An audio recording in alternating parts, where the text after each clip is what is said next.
Ko'krak bezi saratonining turlaridan biri bo'lgan luminal A hukm emas. Immunoterapiya yashash uchun kurashning yangi bosqichi. Agar sizga yoki yaqinlaringizga luminal A turdagi ko'krak bezi saratoni tashxisi qo'yilgan bo'lsa, bilib qo'ying. Bu tugadi degani emas. Sizga yangi imkoniyatlarni taklif etamiz. Bugun zamonaviy tibbiyotda immunoterapiya saratonga qarshi kurashda inqilob yasadi. Bu standart an'anaviy davolash usulidan yuqori bo'lib, saratonga chalingan bemorlarning organizmida immunitet shakllantiradi. Immunoterapiya bu umidni qayta yoqishdir. Immunoterapiya nima beradi?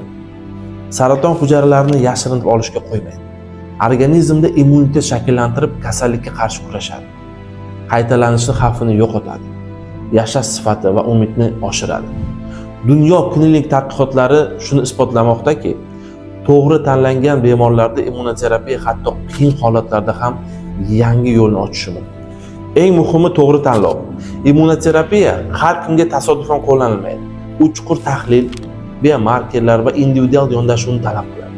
Faqat tajribali mutaxassisgina qo'lida u haqiqiy kuchga aylanadi.